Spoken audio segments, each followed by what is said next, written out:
Innal hamdalillah nahmaduhu wa nasta'inuhu wa nastaghfiruh wa na'udzu billahi min shururi anfusina wa min sayyiati a'malina man yahdihillahu fala mudilla lahu wa man yudlil fala hadiya lahu. Asyhadu an la ilaha illallah wahdahu la syarika lahu wa asyhadu anna Muhammadan abduhu wa rasuluh la nabiyya wa la rasula ba'da. Qad adda al-amanah wa balagha risalah wa nasaha al-ummah wa jahada fi sabilihi haqqa jihadi. Salatu wassalamu ala nabiyina Mustafa Muhammadin sallallahu alaihi wasallam wa ala alihi wa sahbihi wa salaka sabilahu wa tada bihudahu ila yaumiddin. Amma ba'du. Qala Allah Ta'ala fi kitabihil karim, a'udzu billahi minasyaitonir rajim. Ya ayyuhalladzina amanu taqullaha ittaqullaha haqqa tuqatih wa la tamutunna illa wa antum muslimun. Apa kabar Bapak semuanya? Alhamdulillah, kita bersyukur kepada Allah Ta'ala pada kesempatan pagi hari ini masih diberikan nikmat yang sungguh istimewa dan luar biasa, dan banyak sekali diantaranya adalah nikmat sehat afiat, sehingga kita bisa duduk kumpul di salah satu rumah Allah di Masjid Al-Fat ini dalam rangka talabul ilm, insyaallah nambah iman, ilmu, dan berharap ridho dan rahmat dari Allah Subhanahu wa taala. Amin ya rabbal alamin. Salam dan salam semoga senantiasa tercurah kepada Nabi kita Muhammad sallallahu alaihi wasallam beserta keluarganya, para sahabatnya, dan orang-orang yang mengikuti beliau dengan baik hingga yaumil qiyamah. Kita berdoa, bermunajat, mohon kepada Allah semoga Allah mengumpulkan kita bersama Nabi Muhammad SAW di Jannah Firdaus. Amin ya rabbal alamin. Hadirin jemaah Masjid Al-Fat yang Allah muliakan, pada pagi hari ini kita masih di bab nikah. Temanya sekarang masuk ke pembahasan yang mungkin barangkali di negeri kita tercinta ini, Indonesia, merupakan suatu hal yang nauzubillah min dzalik, yang lumrah, yang biasa terjadi di tengah-tengah kita gitu. Apalagi dalam pergaulan yang bebas. Kalau kita perhatikan dan kita baca survei yang ada, sangat mengejutkan sekali. 75%, 80% anak-anak SMA sudah tidak gadis lagi, yang wanita ya. Jadi ngeri ya, jamaah rahmat Allah. Nah tentu kita pengen atau kita ingin menjaga anak-anak kita, atau makanya anak-anak kita alhamdulillah bisa kita jaga gitu. Barangkali ada di antara kaum muslimin dan muslimat dulunya sebelum taubat melakukan hal yang dilarang oleh Allah. Nah, status hukumnya bagaimana? Apakah nikahnya batal ya, sehingga perlu dibatalkan, anak-anak juga gimana statusnya dan seterusnya. Jangan dirahmati. Jadi tema ini adalah tema yang sebenarnya nggak asing ya, dalam tanda petik ya, di negeri kita. Pak Edi, Pak Dokter Edi cerita ya, waktu pertemuan bulan yang lalu, ada pengurus yang nggak mau menikahkan wanita hamil ya, sehingga kalau nggak salah mengundurkan 3 tulisan, lupa saya tulisan, jadi nggak mau, takut dia. Nah sekarang mari kita simak bagaimana sih pendapat dari ulama yang sudah mendapatkan otoritas atau memiliki otoritas mengambil istinbat, mengambil atau memetik hukum dari dalil-dalil yang ada. Jadi bapak-bapak, saudara, kita sedang menyantap makanan matang. Jadi saya nggak pernah bosan-bosan mempelajari fikih atau fikih madhab. Itu kita sedang menyantap makanan matang ibaratnya. Ya, jadi dalil sebelum diolah, sebelum diracik oleh para ulama itu masih mentah. Jadi dalil-dalil yang ada, Al-Quran, As-Sunnah, itu masih mentah. Nah, kita sedang mempelajari dalil yang sudah matang, karena sudah diolah, sudah diracik oleh ahlinya, dan sudah diakui dari zaman ke zaman, 100 tahun lebih, ya kan? Dan sampai sekarang, dan sudah diakui oleh dunia internasional yang kita sebut dengan ulama 4 mazhab, ya, Imam Abu Hanifah, Imam Malik, Imam Ahmad, Imam Syafi'i, dan Imam Ahmad. Gitu. Jadi sekarang kita enak nih, kita sedang mendengar, menyimak dalil yang sudah matang, aman sudah, nggak bakal tersesat, dijamin. Sebab kalau misalkan kita menerima dalil mentah-mentah, maka ini bisa terjadi salah paham, kekeliruan, dan kesesatan. Zaman dirahmati Allah. Baik, Bapak dan Saudara yang Allah muliakan,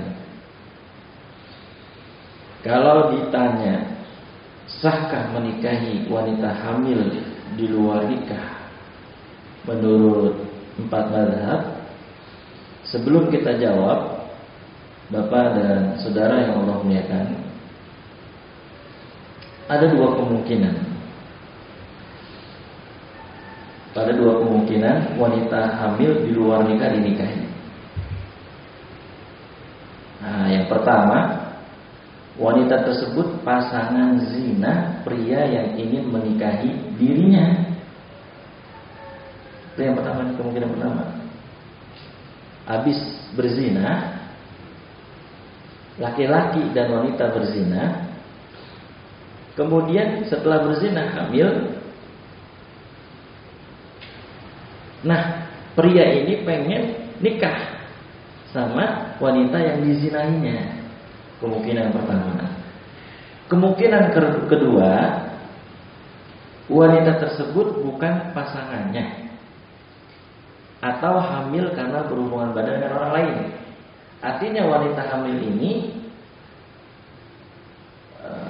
hamil di luar nikah. Ada laki-laki lain yang tidak berzina dengannya mau menikahinya. Kemungkinan kedua, kan gitu. Ada lagi nggak kemungkinan ketiga? Nggak ada ya. 2 kemungkinan itu. Ya, sesama dengan yang berzina atau di luar dengan yang berzina. Ini sengaja kita sampaikan seperti ini supaya kita mendapatkan kepastian hukum, ketenangan. Sebab jadi di luar sana ada yang belum tahu, bingung nih, gimana status hukum, udah punya anak banyak lagi, ya kan, ribet ini kalau begini nih, kalau misalkan nggak sah. Nah, kita simak ahlinya berkata.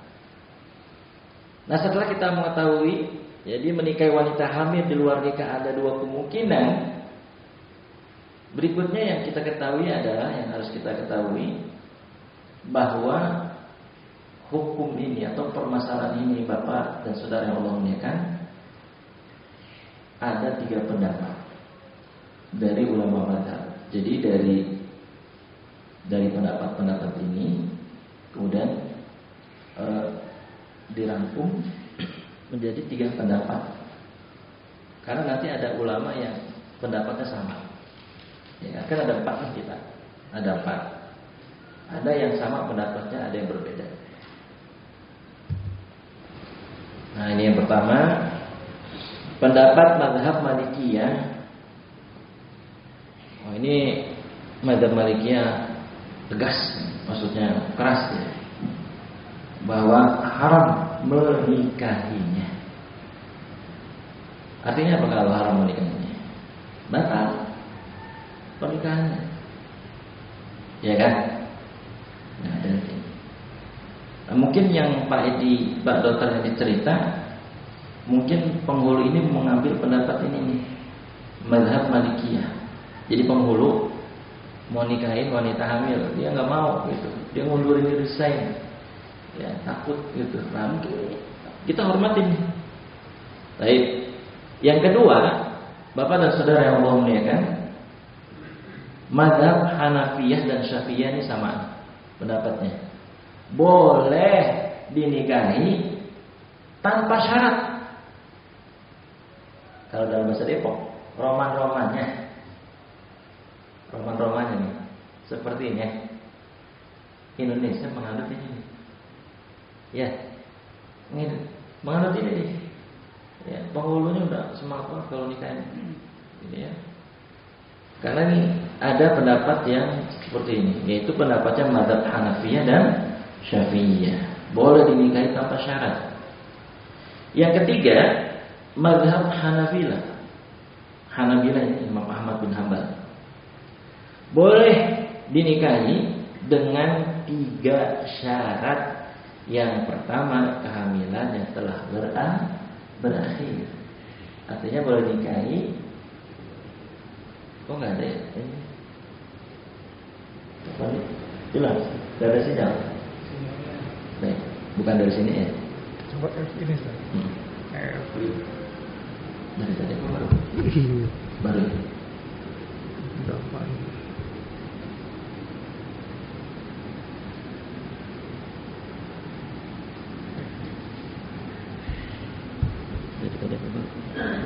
Udah tadi. Udah tadi. Oh iya. Berapa sih?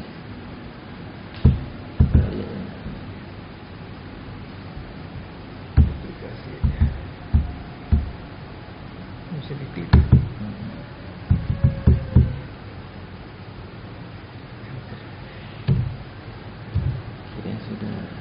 Sudah tadi.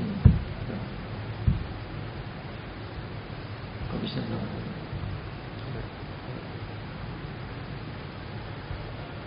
Ini nggak pakai internet.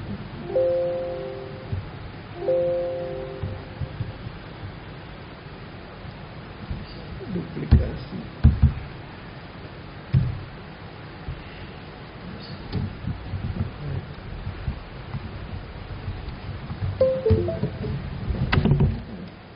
Iya.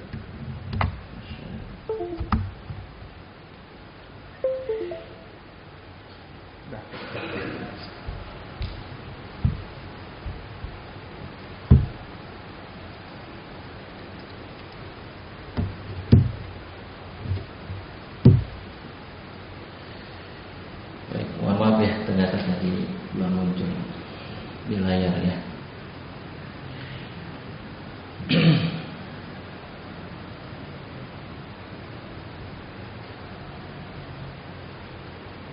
Baik, kita lanjut saja ya, Bapak dan Saudara yang Allah muliakan. Jadi menurut mazhab Hanabilah boleh dinikahi dengan 3 syarat. 1, kehamilannya telah berakhir. Berarti setelah selesai deh, setelah anak itu lahir baru dinikahi. Yang kedua, masa iddahnya telah selesai, telah habis. Yang ketiga, bertaubat dengan taubatan nasuha, baru boleh dinikahi wanita hamil di luar nikah. Itu ya, Bapak-bapak dan Saudara yang Allah muliakan. Jelas sampai di sini ya, Bapak? Jadi ada 3 pendapat. Nah, Bapak-bapak, Saudara, paham nih berarti. Berarti kalau ada pendapat 3 begini nih, yang jumhur berarti kan mayoritas. Sah apa nggak sah berarti? Sah. Menikahi wanita hamil di luar nikah hukumnya sah. Jumhur. Hanya Imam Malik saja yang tidak.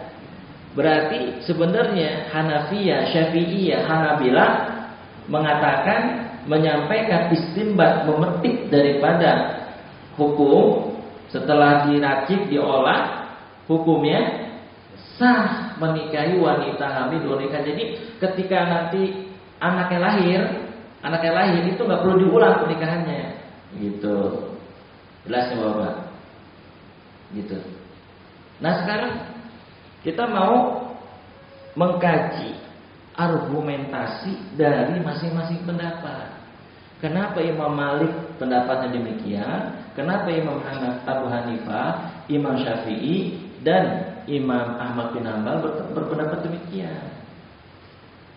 Nah, bapak-bapak, saudara yang Allah muliakan, yang paling banyak itu argumentasinya dari Imam Malik. Mazhab Malikiyah itu memiliki 6 argumentasi. Sementara mazhab Hanafiyah dan Syafi'iyah itu memiliki 4 argumentasi, dan mazhab Hanabilah memiliki 1 argumentasi. Kita simak. Yang pertama, mazhab Malikiyah memiliki 6 argumentasi berdasarkan daripada surah An-Nur ayat 3. Ada yang hafal Bapak yang dirahmati Allah Ta'ala? Surat An-Nur ayat 3. Surat An-Nur ayat 3 itu berbunyi, ya, Az-zani la yankihu illa zaniyatan aw musyrikatan. Ayatnya. Katanya Allah Subhanahu wa taala, laki-laki yang berzina tidak menikahi melainkan perempuan yang berzina. Itu surat An-Nur ayat 3. Atau perempuan yang musyrik. Wazaniyatu la yankihuha illa zanin aw musyrikun. Dan perempuan yang berzina tidak dinikahi melainkan oleh laki-laki yang berzina atau laki-laki musyrik. Wa hurrima dzalika 'alal mu'minin. Yang demikian itu diharamkan atas orang-orang mukmin. Nah, jamaah dirahmati Allah Ta'ala, laki-laki berzina tidak menikahi melainkan perempuan berzina. Jadi sama-sama. Atau perempuan yang musyrik. Maksudnya apa tuh? Ada yang perempuan berzina, ada yang perempuan musyrik. Al-Imam Ibnu Qayyim Al-Jauziyah menjelaskan, maksudnya adalah kalau orang berzina tapi mengakui zina itu dosa, itu perempuan berzina. Perempuan berzina, laki-laki berzina, mengakui itu dilarang, tapi dia melakukan, tapi mengakui itu dosa. Sementara yang musyrik enggak mengakui bahwa berzina itu diharamkan, berzina itu dilarang, enggak mengakui. Kalau yang musyrik, perbedaannya. Makanya Allah katakan demikian. Itu Bapak yang dirahmati Allah Ta'ala. Yang pertama, argumentasi dari mazhab Malikiyah. Yang kedua, argumentasinya berdasarkan daripada hadis riwayat Imam Abu Daud Imam Abu Daud dan Al-Hakim, dan hadis ini sahih. Di mana Nabi sallallahu alaihi wasallam bersabda, kata Nabi sallallahu alaihi wasallam, wanita hamil tidak boleh disetubuhi sampai dia atau melahirkan bayinya, sampai dia melahirkan bayinya, enggak boleh dinikahi. Ini alasan mazhab Malikiyah. Dalam bahasa hadis, la tuto hamilun hatta tadha. nggak boleh dinikahi atau disetubuhi wanita hamil sampai dia melahirkan bayinya. Rawahu Abu Dawud wal Hakim. Itu yang kedua, jemaah dirahmati Allah. Yang kedua, yang ketiga, argumentasi dari mazhab Malikiyah kenapa itu tidak boleh wanita hamil luar nikah dinikahi, ya, yaitu riwayat dari Ibn al-Musayyib. Namanya adalah Sa'id bin al-Musayyib. Ini tokoh tabi'in, imamnya tabi'in beliau, Sa'id al-Musayyib, ya, senior. Nah, diriwayatkan dari beliau Sa'id bin al-Musayyib bahwa pernah ada seorang pria menikahi wanita. Nah, setelah menikah ternyata wanitanya sedang hamil. Nah, kata Sa'id bin al-Musayyib, laki-laki ini kemudian mengadu kepada Nabi Muhammad Sallallahu Alaihi Wasallam. Istilah apa yang nggak terima lah gitu. Masa sudah hamil, siapa yang menghamili gitu. Nah, kemudian diadukan kepada Rasul, maka Rasul pun memerintahkan untuk diceraikan. Jelas ya Bapak? Kemudian argumentasi yang keempat dari mazhab Malikiyah adalah hadis riwayat Imam Abu Dawud.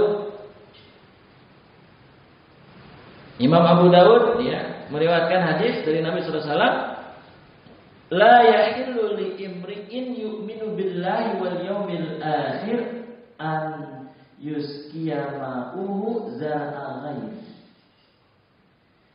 Ya, tidaklah halal bagi seorang yang beriman kepada Allah dan hari akhir menyiramkan air ke tanaman orang lain. Bercocok tanam, bertanam di tempat orang lain. Ini bahasa yang enggak porno ya. Bahasa yang bagus nih. Maksudnya jelas ya, udah paham lah ya. Udah paham gitu. Jadi jangan kita menumpahkan, menyiramkan air ke tanaman orang lain. Ini alasan atau argumentasi dari mazhab Malikiyah. Yang keempat ya, argumentasi. Yang kelima, mazhab Malikiyah beralasan bahwa pernikahan itu adalah hal yang suci. Jadi pernikahan itu hal yang suci. Ibaratnya pernikahan itu air suci. Nah, yang namanya air suci itu tidak bisa dicampur dengan air yang tidak suci. Jadi mazhab Malikiyah beralasan jangan dicampur aduk nih. Pernikahan suci jangan dicampur aduk dengan yang tidak suci. Ya. Jadi nggak boleh kata mazhab Malikiyah. Jadi tidak boleh dituangkan air yang suci ke air yang hina. Bercampur yang halal dengan yang haram. Nah, dengan begitu air kehinaan bercampur aduk dengan air kemuliaan. Kalau misalnya dinikahi, wanita hamil di luar nikah. Jadi alasannya pernikahan itu suci. Jadi nggak boleh dicampur aduk gitu dengan hal yang tidak suci. Kan zina kan kehinaan, kan begitu. Ya. Kemudian yang terakhir argumentasi dari mazhab Malikiyah ini bahwa beliau mengutip pendapat dari sahabat Nabi Ibnu Mas'ud radhiyallahu anhu. Saya nggak kutipin ya, agak ngeri nih. Saya sampaikan aja langsung di sini, jamaah dirahmati Allah. Pendapat sahabat Nabi Ibnu Mas'ud radhiyallahu anhu, kata beliau, kata Ibnu Mas'ud, jika seorang pria berzina dengan seorang wanita, kemudian setelah itu dia menikahinya, maka keduanya telah berzina selama-lamanya. Nauzubillah. Tsumma na'udzubillah min dzalik. Berzina selama-lamanya, cuma dirahmati Allah. Makanya wajar tadi kalau ada KUA yang kepala kuah ya, resign dia nggak mau. Karena memang kalau jadi penghulu itu ini ya ujian banyak. Ada yang adat tradisi bertentangan dengan syariat Islam, ada yang sesuai, ada yang bertentangan, macam-macam nih penghulu ribetnya begitu kesian ya. Ya Allah ya Rabb. Nah itu dia bapak-bapak saudara, ini kita tahu nih argumentasi. Oh ternyata mazhab Malikiyah melarang atau mengharamkan ini alasannya, dalilnya. Kita bisa maklum kan berarti? Kita bisa maklum. Baik.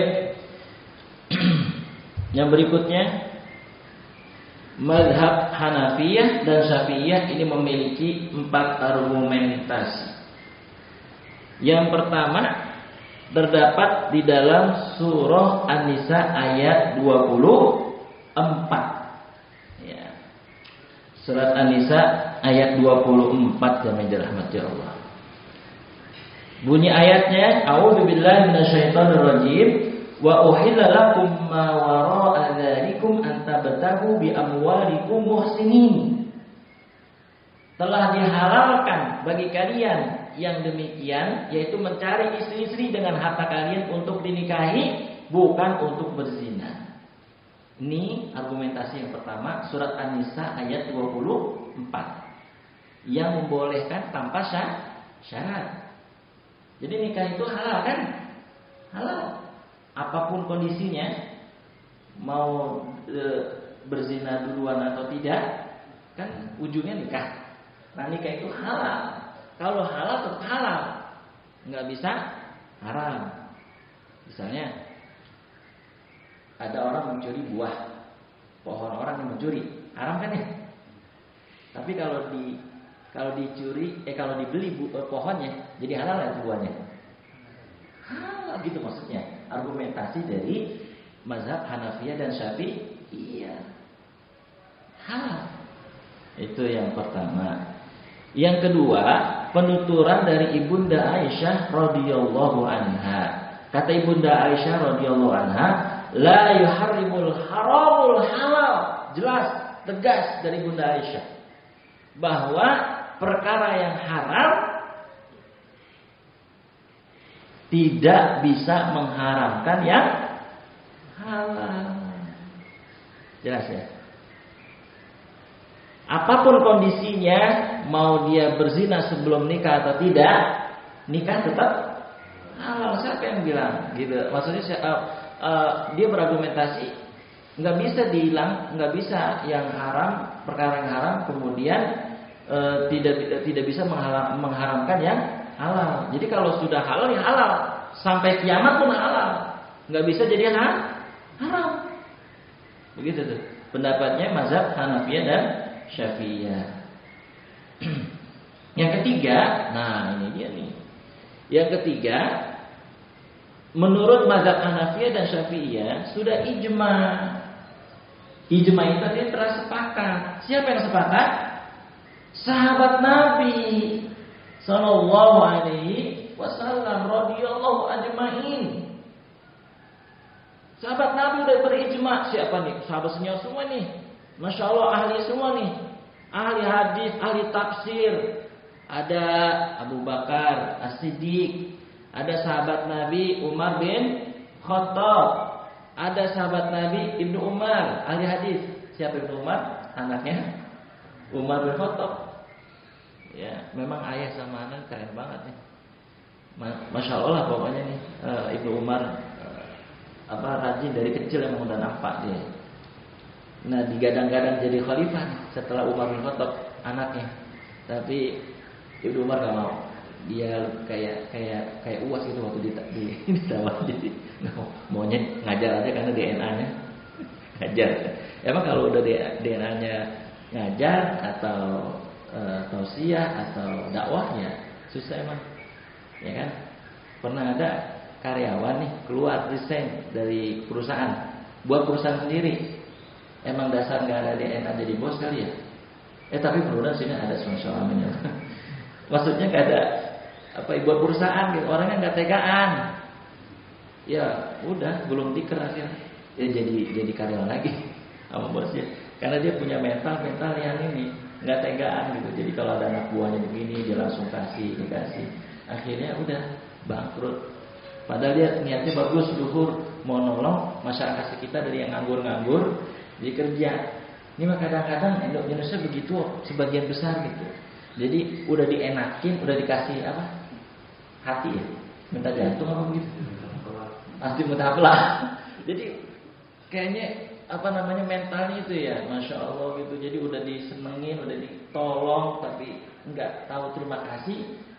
Akhirnya dia bangkrut gitu. Ada teman saya cerita kesian banget. Dia ngasih bantuan SPP anaknya sekolah, dia ngasih bantuan makan gitu lah. Pokoknya dibantuin gitu. Semua anaknya juga dibantuin, ditanggung. Masya Allah, karena dia sudah kebiasaan terima donasi, dia ternyata punya utang ini, kredit itu yang keliling itu, di darat, rentenir ya, minta dibayarin juga, masya Allah. Kan udah dikasih kesenangan minta lagi gitu, masya Allah. Udah gitu rentenir kan, padahal udah semua ditanggung. Kadang-kadang gitu, sebagian dari masyarakat Indonesia sudah ditolong, tapi dia maunya lebih gitu dan kurang bersyukur gitu jamaah dirahmati. Nauzubillah min dzalik. Ya. Nah itu dulu Ibnu Umar ya. Yang ketiga. Kemudian berikutnya ada Ibnu Abbas, ahli tafsir Al-Quran, yang didoakan oleh Nabi, Allahumma faqihhu fiddin. Kemudian ada siapa lagi? Jabir radhiyallahu anhu, masya Allah. Ini semua sahabat-sahabat berijma. Apa ijmanya? Jika seorang pria berzina dengan wanita, maka tidak haram bagi dirinya untuk menikahinya. Ya, itu argumentasi yang ketiga dari mazhab Hanafiyah dan Syafi'iyah. Yang keempat riwayat sahabat Nabi Umar bin Khattab radhiyallahu anhu. Jadi ini riwayat dari Umar. Jadi ada seorang pria yang telah menikahi wanita. Wanita itu mempunyai anak laki-laki dan perempuan yang berbeda ayah. Jadi saudara seibu ya, yang beda ayah. Dan ternyata anak laki-laki dan perempuannya itu melakukan zina, perbuatan yang terlarang. Diadukan ini kepada Khalifah Umar bin Khattab radhiyallahu anhu. Diaduin. Nah setelah diaduin, Khalifah Umar bin Khattab memberikan hukuman cambuk. Setelah itu Umar bin Khattab bilang begini, silakan kalian nikah, tapi anak laki-laki ini nggak mau, gitu, nggak mau hidup bersama, jadi berpisah. Tapi Umar mengatakan apa tadi? Silakan hidup bersama setelah dihukum cambuk tadi. Berarti boleh menikahi wanita hamil di luar nikah. Ini pendapat dari mazhab Hanafiyah dan Syafi'iyah. Nah, sepertinya yang dianut oleh orang Indonesia yang mazhab ini. Kemudian mazhab Hanabilah memiliki satu argumentasi dengan 3 syarat. Sama suratnya An-Nur ayat 3. Ya, surat An-Nur ayat 3. Kenapa mazhab Hanabilah berargumentasi surat An-Nur ayat 3? Kenapa Bapak-bapak yang dirahmati Allah? Di situ disebutkan dengan syarat yang sudah bertobat. Jadi jelas tuh ayatnya kan jelas banget, laki-laki yang berzina ya menikahi wanita yang berzina atau perempuan yang musyrik. Kan jelas tuh. Cuma itu yang kalau belum bertobat. Tapi kalau sudah bertobat boleh nggak? Boleh. Katanya mazhab Hanabilah syaratnya apa? Taubatan nasuha.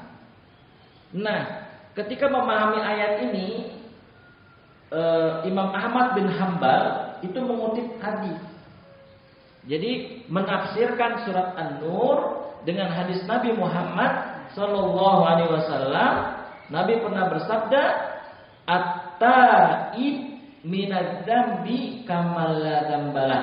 Orang yang bertobat dari dosa statusnya sama dengan orang yang tidak mempunyai dosa. Ini hadis dikeluarkan oleh Al-Imam Ibnu Qudamah dalam kitab beliau Al-Mughni. Ini jelas tuh. Jadi mazhab Hanabilah berargumentasi demikian. Dia ada 3 syarat ini. Ya, kehamilannya telah berakhir, masa iddahnya telah habis, bertobat dengan taubatan nasuha, baru boleh nikah. Ya kan? Nah, kira-kira bapak-bapak yang dirahmati Allah, yang paling kuat yang mana nih pendapatnya? Tapi kalau yang pasti, yang jumhur itu mayoritas nih sah ya. Kalau ditanya sah atau tidak sah, hukumnya sah, baik dengan pasangannya atau bukan dengan pasangannya, sah. Ya. Cuman tampaknya ini mazhab Hanabilah yang yang rajih gitu. Wallahu bisawab ya. Karena memang bagus nih syarat-syaratnya, ada masa iddahnya. Kan kalau mazhab Syafi'iyah dan Hanabilah nggak ada masa iddahnya, kenapa? Dia berzina, gitu. Jadi nggak ada iddah-iddahan lah. Kalau orang udah berzina itu begitu, jadi sudah nggak berlaku. Nah, tapi kalau Imam Ahmad berlaku masa iddah. Tapi bapak-bapak dan saudara yang Allah muliakan, kita udah tahu yang penting. Oh, ternyata argumentasi dari masing-masing mazhab kita udah tahu. Nah, kita tinggal nanti sesuai dengan apa yang kita yakini, gitu ya. Kalau saya dari dulu tuh yang nomor 1 nomor 1 sebenarnya. Karena saya takut banget orang-orang yang kalau saya lebih cenderung kalau mau menikahi wanita hamil, nikahi setelah lahir bayinya. Begitu. Setelah lahir bayinya. Cuman masalahnya apa? Malu kan? Tuh di situ. Cuman saya berpikir begini, nggak apa-apa malu di dunia daripada nanti di akhirat, gitu kan? Kalau saya pikir demikian. Tapi ya masing-masing orang silakan aja. Ini yang penting ada ulama yang sudah memberikan penjabaran, kita aman aja. Kita mau ambil yang mana silakan gitu. Yang penting jamaah dirahmati Allah sesuai dengan keyakinan kita. Nah, 4 hal yang ijma ulama terkait menikahi wanita hamil wanita. Nah, 4 hal ini nggak ada perbedaan sama sekali bapak-bapak saudara, nggak ada sama sekali, nggak ada perbedaan. Yang pertama, ini ribetnya nih, repotnya kalau orang menikahi wanita hamil di luar nikah. Nih, 1, setelah anaknya lahir tidak boleh pakai bin ayah biologisnya. Nah, muncul kebohongan demi kebohongan di aktenya. Kalau nggak pakai bin ibunya kan, di aktenya, di ijazahnya, di mana lagi itu muncul kebohongan-kebohongan jadinya. Karena nggak boleh pakai bin ayahnya. Jelas bapak-bapak yang dirahmati Allah, nggak boleh. Itu ulama sepakat. Binnya ibunya, bin Fatimah, bin Zainab, bin Maimunah. Kebetulan nama ibunya Titan, jadi bin Titan, ya kan? Jadi bin Titan, ya. Jadi pakai nama bin ibunya, bukan bin bapaknya, ya. Kemudian yang kedua, abangnya tidak bisa jadi wali nikah adiknya. Jadi setelah menikah, hamil ya, kemudian lahir anaknya laki-laki, terus setelah itu hamil, lahir perempuan gitu. Nah, nanti abangnya nggak bisa jadi wali adiknya karena saudara seibu, bukan senasab. Nah, itu repot memang. Ini ribetnya nih, walaupun ada ulama yang tadi jumhur mayoritas membolehkan, tapi ribetnya di ujungnya nanti. Kemudian yang ketiga, si anak tidak dapat apa? Warisan dari ayahnya, ayah biologisnya. Yang keempat, ayahnya tidak boleh jadi wali anaknya. Ini ulama sepakat, nggak ada perbedaan dalam masalah ini. Ijma sudah Udah sepakat udah. Jadi nggak bisa jadi ayahnya nggak bisa diwali. Kita udah ceritain waktu bulan yang lalu. Ya akal-akalin lah begitu. Kalau malu, ya bapak nggak bisa ngomong nak gitu. Bohong lagi dah. Ya kan? Susah. Jadi kalau orang udah begini nih susah. Jadi udah hancur semuanya, berantakan gitu nasabnya semuanya. Ada kan ayahnya yang ngotot. Saya kan ayahnya Pak Ustaz. Coba lihat mukanya mirip saya. Ya kan? Iya, tapi nggak berlaku muka mirip begitu. DNA-nya juga DNA saya Pak Ustaz. Iya, tapi DNA juga nggak berlaku. Ya kan? Lalu apa salah saya Pak Ustaz? Bapak mencoblos sebelum waktunya. Sebelum hari H. Ya kan? Jadi nggak boleh, itu masalahnya di situ. Udah ngotot kan, ada yang ngotot begitu. Saya bapaknya, saya mukanya mirip, DNA-nya juga, ya kan DNA gitu ya. Semua identik atau sama gitu. Kenapa bapak mencoblos sebelum hari H? Itu masalahnya. Nah jamaah yang dirahmati Allah, kalau mengetahui wanita itu udah hamil apa belum, itu jangan tanya KUA, tanya dokter. Kalau KUA mah nggak tahu, dia tinggal nikahin aja. KUA ada yang bilang berapa bulan nih hamilnya, KUA nikahin aja gitu. Terus juga ketahuan juga biasanya dari mertua atau calon ini ya, mertua ya, kan wali ya. Jadi kalau misalkan saya nikahkan anak saya dengan kelembutan, berarti itu tandanya nggak hamil lagi. Tapi kalau bapaknya marah-marah gitu, kalau ini kapan kamu, wow, abis itu jangan kembali di sini, pulang kalau pergi, wow marah-marah udah ketahuan dah, wanita hamil di luar nikah itu. Itu zaman dirahmati Allah ya, masya Allah. Jadi ribet nih urusannya kalau udah begini emang, ya. Makanya jaga ya bapak-bapak saudara, anak gadis kita semuanya, biar dia terjaga kehormatan dirinya.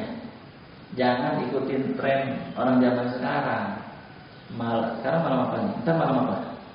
Malam Ahad. Ya, itu ada pandemik ya kan? Kalau ada pandemik bisa ngapain biasanya? Malam mingguan. Didatangin bujang naik motor, ya kan? Kalau izin gitu. Anu bapaknya, Pak, mau bawa anaknya Pak, gitu kan? Pakai motor kan? Motor ninja, motor bagus gitu kan? Terus jangan sampai dikasih. Katakan kepada anak gadis kita, kalau ada anak bujang yang datang seperti itu kepada anak gadis, katakan jangan maju selangkah pun. Kalau engkau maju selangkah, maka jangan balik ke rumah. Masya Allah, ya kan? Ini yang bujangnya ini nih, laki-laki ini yang lobby terus, Pak, tolonglah Pak, saya bawalah anaknya Pak, sebentar nggak lama. Tidak boleh. Nanti saya beliin bapak mie ayam semangkok. Oh boleh, boleh. Jadi harga anak gadis itu cuma semangkok mie ayam, masya Allah, ya kan? Nah, istrinya juga sama, harus sepakat, harus sama dengan suaminya. Kalau ada yang ngajak, ya seorang perjaka ngajak seorang gadis naik motor, ibunya harus kompak juga, larang juga. Jangan engkau pergi, jangan diizinin, jangan sama sekali. Ini ada ibunya yang nggak kompak, bisikin ke suaminya, ke bapaknya, dibisikin, ajak saja Pak, nggak apa-apa izin. Kan dulu kan kita lebih parah dari itu, masya Allah. Ternyata begitu tuh, ya. Jadi bapak dan saudara yang Allah muliakan, ini nggak benar ya. Alhamdulillah, demi Allah saya nggak pernah pacaran dulu, nggak pernah pacaran, jadi langsung menikah, gitu ya. Nggak pernah pacaran. Kenapa Pak Ustaz nggak pernah pacaran? Nggak ada yang mau. Persaingan ketat gitu ya. Nah, jangan dirahmati Allah Taala. Jadi saya nggak pacaran, langsung menikah. Dan enaknya nggak pacaran, langsung menikah itu malam pertama, ya, Selasa milik berdua, betul-betul Selasa berdua. Jadi nikmat karena kita belum pernah pegang-pegangan, belum pernah berduaan, ya. Jadi tiba-tiba ada orang asing di situ, dan di situ ternyata nikmat, masya Allah. Jadi saya alhamdulillah tidak acara pacaran langsung menikah. Alhamdulillah. Ya. Jadi kalau zaman sekarang ini kalau nggak pacaran, katanya gimana gitu ya, nggak asik apa gimana? Nanti nggak laku, nauzubillah min dzalik ya. Ini nggak, jangan sudah. Nanti khawatir tadi terjadi godaan setan di situ. Ya, apalagi berduaan, naik motor, pulang-pulang kembung juga. Ya. Selain belendung, nauzubillah, kembung nanti. Perutnya naik motor mulu. Nah itu jamaah yang dirahmati Allah Ta'ala ya. Ada seorang raja, ini keren banget, raja seleranya tinggi bapak-bapak. Seorang raja selera tinggi. Dia kalau melihat wanita cantik pasti dinikahi. Ya ini seorang raja, jadi seleranya tingginya di mana? Satu, kalau melihat perempuan cantik, ada nggak sih laki-laki yang kayak gitu di dunia? Ada. Jadi setiap wanita tuh pengen dicicipin sama dia. Ya. Nah ini juga raja, ini rajanya beda nih. Setiap ada lihat wanita cantik, dia pengen nikahi, dan seleranya kita akan tahu nanti. Nah jadi begini, ada seorang raja melihat wanita cantik, dia mau nikah. Bilang sama pegawainya di istana, tolong dong diselidikin, soalnya saya mau nikah sama dia. Nah pegawainya, mana sih wanitanya? Kaget pegawainya ini, ternyata itu wanita yang mau dinikahin sama pegawainya. Masa mau nikahin sama raja? Nah akhirnya si pegawai ini punya taktik nih bapak saudara. Ya bilang kepada rajanya, raja, sungguh nanti kamu nggak ada harga dirinya, nggak berselera lagi nantinya. Emang kenapa? Wanita ini yang hendak engkau ingin nikahi pernah dicium oleh seorang laki-laki. Langsung nggak minat dia. Ini kan keren nih raja begini. Jadi nggak mau pernah disentuh oleh orang lain. Kayak bidadari aja ya, paham dia? Daisan, kan bidadari nggak pernah disentuh ya sama orang lain. Jadi rajanya langsung nggak berselera, turun, nggak mau, nggak jadi gitu, nggak jadi dinikahin tuh wanita. Akhirnya si yang pegawai sana yang nikahin wanita itu. Nah, denger nih kabar raja ini marah besar. Oh enak aja kok bisa? Maksudnya raja marah begini, kamu ini seleranya rendah. Ya masa mau menikahi perempuan yang sudah pernah dicium oleh laki-laki? Ditanya sama pegawai ini, siapakah laki-laki yang pernah mencium wanita ini wahai raja? Bapaknya. Oh iya benar, langsung kecewa dia rajanya. Ternyata bapaknya yang pernah mencium. Ya boleh kan bapak mah ya. Masya Allah, disangkanya laki-laki lain kali. Ternyata bapaknya. Itu jamaah dirahmati Allah Ta'ala ya. Jadi ikhwafillah rahimakumullah, raja aja begitu, seleranya tinggi banget, nggak mau menikah dengan wanita yang sudah pernah disentuh. Apalagi kalau pacarannya bergonta-ganti. Nauzubillah min dzalik, masya Allah. Alhamdulillah. Mudah-mudahan kita di sini semuanya istri-istri kita nih belum disentuh oleh laki-laki siapapun ya, kecuali orang tuanya gitu. Amin ya rabbal alamin. Baik. Nah, terakhir nih kita ingin sama-sama meluruskan kesalahan sebagian orang dalam memahami surat An-Nur ayat 26. Ini sering banget terjadi nih, masya Allah. Inilah buktinya kalau kita belajar fikih 4 mazhab itu penting banget. Biar nggak salah paham. Karena 4 mazhab ini punya metodologi di dalam istinbat hukum, memetik hukum. Nah ayat ini dijadikan dalil oleh sebagian orang dalam bab pernikahan. Katanya wanita yang baik akan berjodoh dengan laki-laki yang baik, dan wanita yang buruk akan berjodoh dengan laki-laki yang buruk.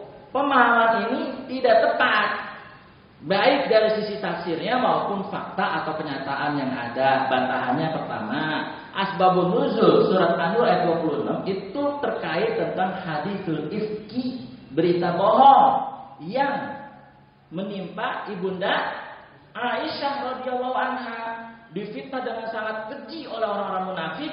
Katanya Aisyah berzina. Itu yang pertama, kita dudukin dulu nih tafsirnya.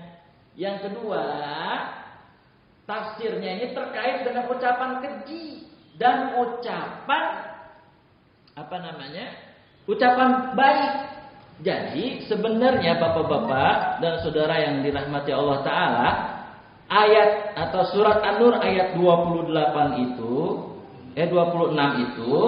itu terkait dengan ucapan yang keji dan ucapan yang baik. Nggak ada hubungannya dengan jodoh, nggak ada. Sama sekali nggak ada. Itu menurut tafsir dari ulama tafsir. Ayatnya al-khabithatu lil khabithin. Wanita-wanita yang keji itu adalah untuk laki-laki yang keji. Wal khabithuna lil khabithat, dan laki-laki yang keji adalah buat wanita yang keji juga. Kemudian wat thayyibatu lit thayyibin wat thayyibuna lit thayyibat. Dan laki-laki yang baik ucapannya juga untuk perempuan yang baik pula, dan sebaliknya begitu. Jadi ini terkait ucapan, bukan jodoh, dan tidak ada di bab pernikahan. Tapi kenapa selalu yang dipakai ayat ini? Padahal tafsirnya sekali lagi terkait ucapan keji dan ucapan yang baik. Itu tafsir dari mana? Tafsir dari Ibnu Abbas, Mujahid, Atha, Sa'id bin Zubair, Hasan al-Basri, dan selain mereka. Dan mayoritas ahli tafsir juga berpendapat demikian seperti At-Tabari, Al-Baghawi, dan selain mereka. Jadi jelas tafsir itu nggak ada kaitan dengan jodoh dan bab pernikahan, nggak ada sama sekali. Jadi itu terkait ucapan keji dan ucapan yang baik gitu, jamaah dirahmati Allah. Kan kalau laki-laki yang keji ucapannya, ya pantas untuk diterima juga ucapan keji untuk laki-laki itu. Itu yang pertama. Yang kedua, tafsirnya itu, atau yang ketiga penekanan dan pembersihan nama baik Ibunda Aisyah. Ini tafsir dari Abdurrahman bin Zaid bin Aslam. Ya. Jadi jamaah yang dirahmati Allah Ta'ala, jadi penekanannya itu untuk Ibunda Aisyah. Makanya ayatnya di penutup ayat ya, ulaika mubarrauna mimma yaqulun lahum maghfiratu wa rizqun karim. Ya kan? Kamu bersih Aisyah, wahai Aisyah, kata Allah, kamu bersih dari tuduhan-tuduhan keji. Dari tuduhan keji yang dilontarkan oleh para penuduh. Dan Aisyah dikasih sama Allah apa? Lahum maghfirah wa rizqun karim. Ampunan dan rezeki yang istimewa, yang mulia, itu surganya Allah. Jadi Aisyah itu mendapat ampunan dan mendapat surga Allah. Telah difitnah keji seperti itu. Dan penekanannya apa sih? Aisyah itu wanita baik-baik, itu buktinya. Istri suaminya siapa? Laki-laki yang menikah dengan Aisyah siapa? Rasul. Itu penekanan maksudnya. Gitu. Jadi nggak ada hubungannya dengan jodoh, sama sekali nggak ada. Ini yang kita sangat sesalkan ya. Salah kaprahnya orang memahami demikian. Faktanya juga terbantahkan nih, fakta-faktanya nih. Fir'aun, laki-laki yang buruk dapat istri yang baik, Asiyah namanya. Nabi Nuh, Nabi Lut, laki-laki yang baik tapi dapat istri yang buruk. Allah berfirman kepada istri Nabi Nuh dan Nabi Lut di dalam surat At-Tahrim ayat 10, wa qila dukhulan nar ma'ad dakhilin, masuklah kalian berdua ke neraka bersama orang-orang yang masuk neraka. Allah berfirman kepada istri Nabi Nuh dan istrinya Nabi Lut. Masya Allah. Jadi tafsirnya seperti itu dan faktanya seperti ini. Artinya nggak ada hubungannya dengan bab pernikahan. Kenapa saya tampilkan di sini? Karena nggak sedikit yang salah kaprah. Oh, kamu berjodohnya begini-begini, ya kan? Nggak ada seperti itu. Jamaah dirahmati Allah. Demikian Bapak dan Saudara yang Allah muliakan. Untuk sementara kita sampai di sini dulu pembahasan kita tentang bab nikah, yaitu tentang sahkah menikahi wanita hamil di luar nikah. Insya Allah yang akan datang kita akan sampaikan sahkah menikah menurut 4 mazhab, via wakil, via telepon, via surat menyurat, via video call dan lain sebagainya. Baik, untuk sementara kita sampai di sini dulu. Mudah-mudahan bermanfaat untuk kita semuanya. Mungkin barangkali sebelum saya tutup ada yang mau bertanya, 1-2 orang atau 1 orang. Silakan, tafadhol masykuran. Kalau tidak ada, alhamdulillah kita langsung bisa menutup.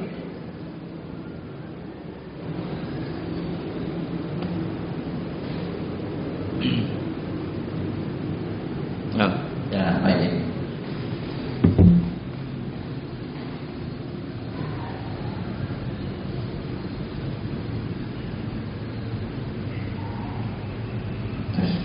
Assalamualaikum warahmatullahi wabarakatuh. Waalaikumsalam.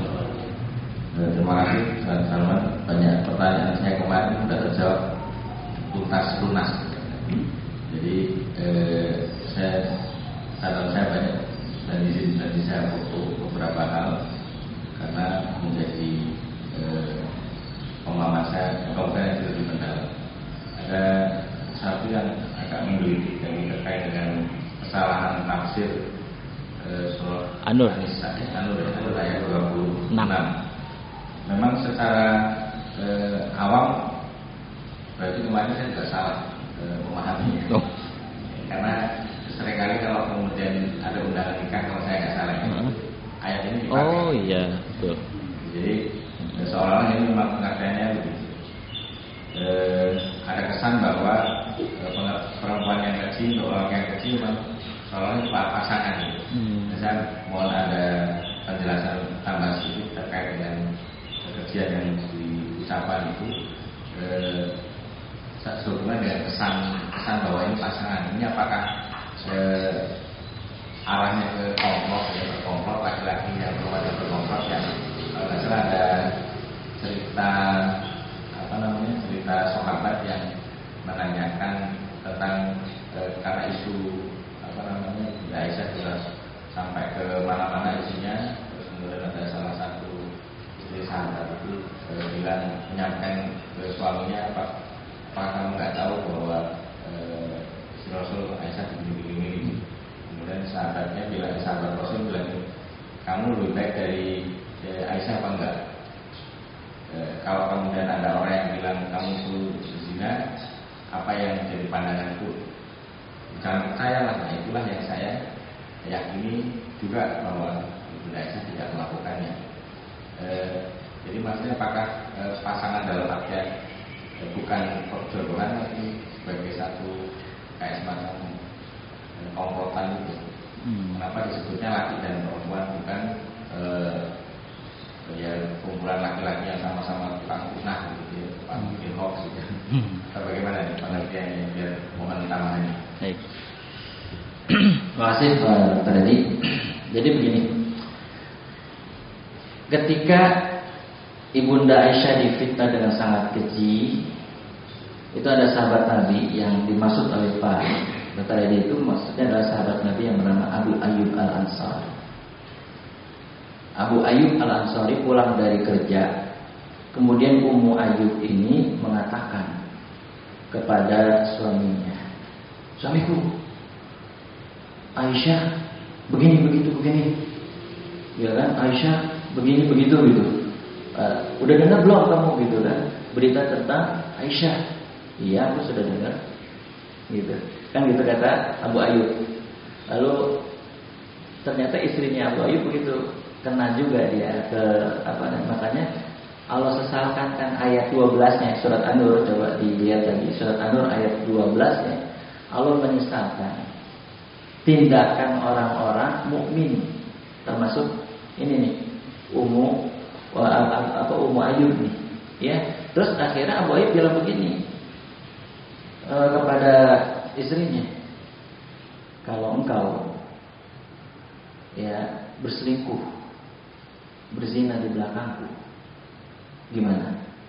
Kan dia dijawab kemudian sama Ummu Ayyub, enggak bakalan. Saya enggak bakalan melakukan hal itu di belakang kamu, enggak bakalan suamiku enggak. Kenapa? Itu enggak berlaku. Engkau kepada istri Nabi Aisyah. Kenapa engkau enggak bilang itu fitnah? Kenapa engkau enggak bilang itu hoax itu, gitu maksudnya. Ya, tapi dia langsung percaya. Makanya Allah sesalkan. Ya, jadi dalam ayat 12 surat An-Nur itu Allah menyesalkan. Dhannal mu'minun wal mu'minin. Allah sesalkan kenapa orang-orang mukmin dan mukminah pada saat itu percaya sama berita hoax. Harusnya tindakan awal ketika ada yang terkena fitnah saudara kita sama muslim, tindakan awalnya apa? Husnuzon, berbaik sangka. Oh nggak mungkin. Itu hoax itu. Mesti begitu tindakan awal. Jangan nggak nyangka ya. Udah susah tuh. Nggak nyangka ini. Benar-benar nggak nyangka ini. Wah gitu kan. Ada PNS rumahnya gedongan. Rumahnya mewah, masya Allah. Mobilnya banyak, langsung apa? Korupsi ini. Padahal belum tentu. Barangkali dia punya orang tua, warisannya banyak. Ya kan? Kan orang mukmin kan harus begitu dulu kita. Jangan sampai kita langsung suzon. Ya kan? Nah ini PNS dikorupsi ini. Ada juga masya Allah, ya Allah ya Rob. Ada yang lakinya kurang ganteng, isinya cantik banget baju kemudian dituduh langsung apa? Pelet, pakai guna-guna ini jangan-jangan. Padahal dulu waktu nembak mati lampu. Enggak lah, bercanda. Maksudnya, kenapa seuzon begitu? Biarin aja emang lu jodoh. Dulu pernah ada kan ya? Suaminya ganteng, kurang, istrinya cantik banget gitu. Ya Allah, sampai istrinya bilang, suamiku, masya Allah ya, suaminya bilang, masya Allah istriku, iya kan, aku senang banget hidup bersama kamu gitu. Aku bersyukur kepada Allah. Kenapa? Ya, aku bersyukur dapat engkau dan kau sabar dapat aku. Wah, kurang asamnya anak suaminya ya. Jadi jangan sampai kita berburuk sangka kepada orang. Ya, termasuk apalagi Bunda Aisyah. Sampai Ibunda Aisyah sakit tuh Bapak. Sakit ya. Nah, jamaah dirahmati Allah Ta'ala, betul apa yang kata Dr. Edi ini bilang, tidak sedikit orang kalau pakai undangan pakai ayat ini nih. Surat An-Nur ayat 26, ngaco banget itu kan. Nah, makanya gini jamaah dirahmati Allah, kita tidak cukup memahami ayat dengan terjemahan. Kan ada yang kurang setuju Quran diterjemahin. Nah ini karena ini fatal, karena nggak lihat tafsir. Kayak begini nih, kayak surat An-Nasr, idza jaa nasrullahi wal fath. Itu kan tafsirnya tentang apa itu? Betul, telah dekatnya ajal Nabi Muhammad sallallahu alaihi wasallam. Terus ada juga ayat yang bunyi wa'bud rabbaka hatta ya'tiyakal yakin. Terjemahnya apa letaknya?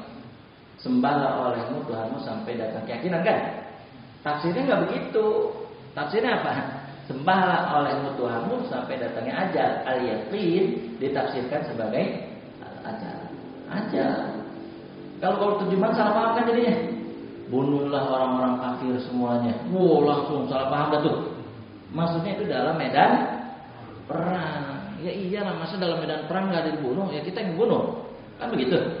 Nah itu jadi kalau terjemahan ini hati-hati, mesti lihat tafsirnya. Seperti ini nih, kalau terjemahan tuh, tadi bener, seolah-olah nih kayak ini jodoh gitu ya, kayak suami istri. Nah, berarti tanya, ini komplotan atau bukan gitu ya? Apa gitu ya?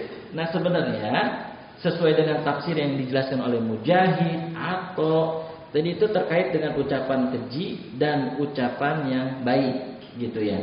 Ucapan keji dan jadi kalau di arti yang sesungguhnya nih, wanita-wanita yang keji adalah untuk laki-laki yang keji dan laki-laki yang keji adalah buat wanita-wanita yang keji, kan gitu.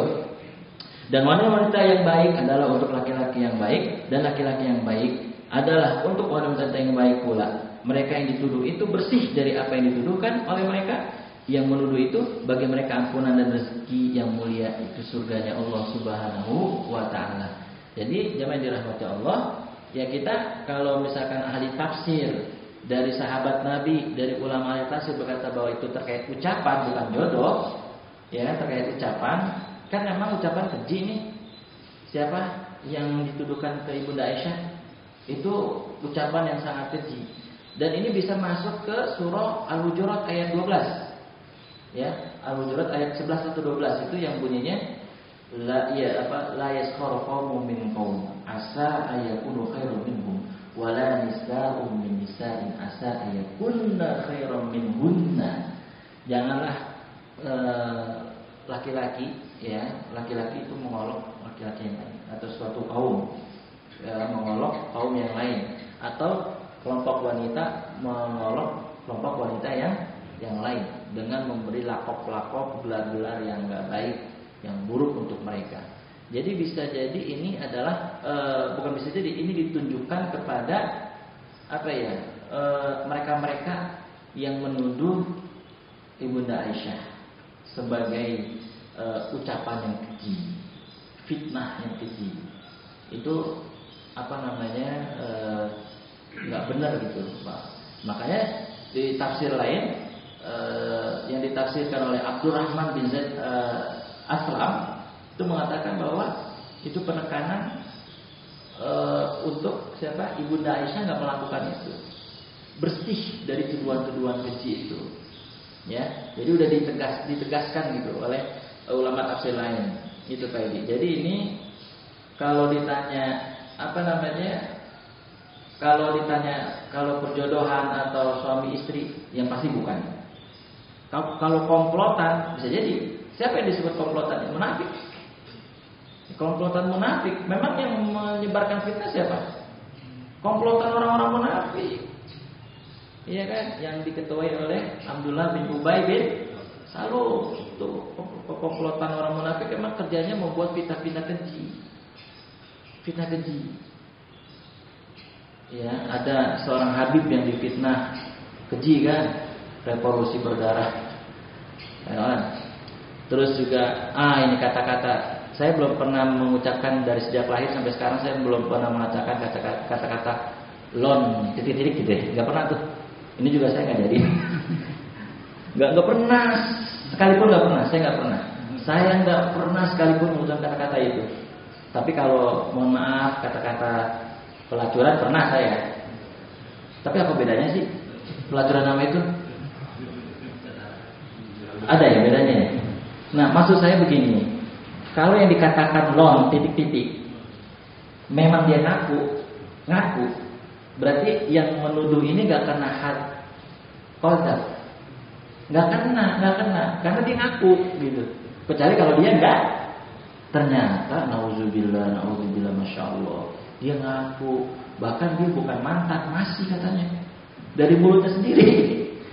Berarti salah kalau bilang dia kena tuduhan menuduh gitu. Masalahnya yang dituduh itu ngaku, bahkan di kanal YouTube-nya itu ditulis jangan lupa subscribe selangkangan gitu. Kan itu kan enggak benar gitu maksudnya. Nah ini mengundang akhlak yang nggak baik gitu kan. Jadi salah. Jadi kalau orang bilang membela, bahkan ada yang begini dari orang liberal dari Muhammadiyah nih. Kan di organisasi banyak orang liberal juga ya. NU ada liberalnya, Muhammadiyah juga ada liberal. Jadi orang Muhammadiyah yang liberal itu begini. Titik-titik Nyai siapa tahu saya nggak tahu artis itu kan Islam bersama ini, nauzubillah min dzalik, lebay. Islam bersama long titik-titik gitu kan, nauzubillah, sampai sebegitunya membela, sampai bela-bela yang kayak gitu-gitu tuh. Nah kita zaman dirahmati Allah Taala, walaupun ini masalah-masalah yang kayaknya nggak perlu diperpanjang karena nanti akan mengalihkan isu ekonomi pemerintahan. Jadi jangan kita fokus kayak gini nih, yang artis-artis ini, udah biarin aja dah. Ya kita fokus ke kritis terhadap ekonomi rezim ini gitu zaman dirahmati Allah.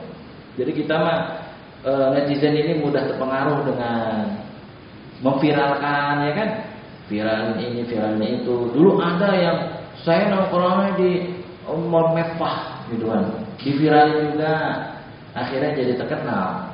Nauzubillah min dzalik. Jadi orang Indonesia sebagian nih latah gitu, suka viralin. Ada juga odading mangoleh juga sama diviralin juga itu. Saya mah agak demen pisan itu. Bahasanya kacau semua gitu kan. Diviral-viralin nggak ada, saya viralin gitu nggak resep. Ikut-ikut lata-lataan orang viralin nggak ada. Udah gitu diangkat jadi duta kuliner. Astagfirullahaladzim. Emang nih udah kacau gitu nih. Kita udah yang itu tuh kalau pantun nggak jauh dari ikan hiu makan tomat itu doang udah pantunnya. Ya kan? Ala hiu tomat. Udah nggak ada lagi. Kadang-kadang nggak nyambung pantunnya. Ikan hiu makan opak. Apaan tuh? Titik-titik go, titik-titik begitu apaan gitu. Saya nggak pernah tuh ngomong kayak begitu tuh, alhamdulillah. Ya, pantang bagi saya ngomong kayak begitu tuh. Ya, nah itu jangan dirahmati Allah Taala. Jadi yang dituduh itu, yang menuduh itu nggak kena hak qadzaf karena apa? Memang faktanya dia ngaku. Kalau nggak ngaku baru nggak boleh, ketika kena tuduhan yang nggak benar gitu. Nah itu Pak Edi. Jadi bisa juga terkait dengan komplotan yang memang orang yang suka berkata keji gitu ya. Tapi sama sekali nggak ada kaitan dengan jodoh ataupun pernikahan, sama sekali nggak ada gitu ya.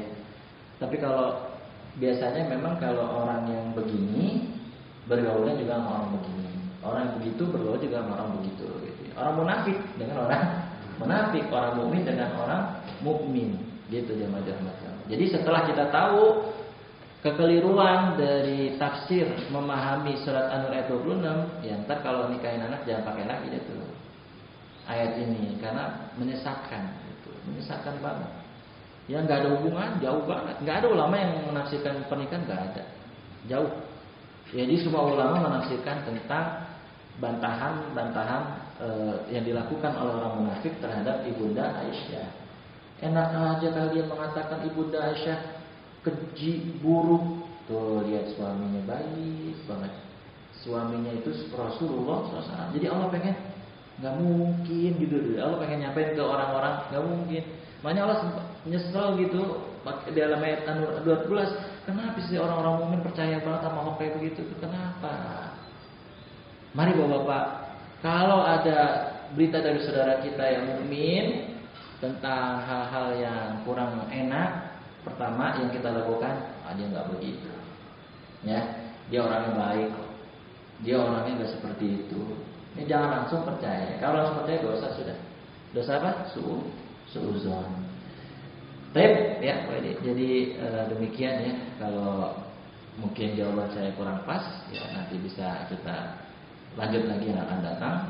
Yang pasti ayat ini nggak ada kaitannya dengan suami istri itu, nggak ada sama sekali. Surat An-Nur ayat 20. Nah, cukup ya Bapak. Alhamdulillah, semoga kita semuanya senantiasa diberikan kesehatan oleh Allah Subhanahu Wa Taala. Saudara kita yang sedang kurang sehat diberi kesembuhan oleh Allah Subhanahu Wa Taala. Teruslah Bapak-bapak kita saling mendoakan supaya sehat selalu. Yang ada jantungnya yang kurang sehat, semoga Allah sehatkan kembali jantungnya. Dengan doa, kekuatan doa, insya Allah semuanya akan bisa diubah oleh Allah Subhanahu Wa Taala. Percayalah, doa itu bisa merubah yang mustahil jadi nggak mustahil. Itu jamaah dirahmati Allah. Ya, jadi kita jadi sedih kalau ada saudara kita yang sedang sakit itu. Masya Allah, kita ngerasain apa ya? Saya aja waktu kemarin buang air itu nggak enak banget, makan nggak nafsu gitu. Sampai lemes, sampai bolak-balik, apalagi naik tangga mulu. Bolak-balik sampai berapa tuh? Ya, tapi alhamdulillah atas izin Allah sudah sembuh dari kemarin. Sudah sembuh, alhamdulillah. Ya, itu kita doain. Mudah-mudahan Allahumma syfi' mardana wa mardal muslimin. Ya Allah, sembuhkanlah penyakit dari kaum muslimin. Amin ya rabbal alamin. Subhanaka Allahumma wa bihamdika asyhadu an la ilaha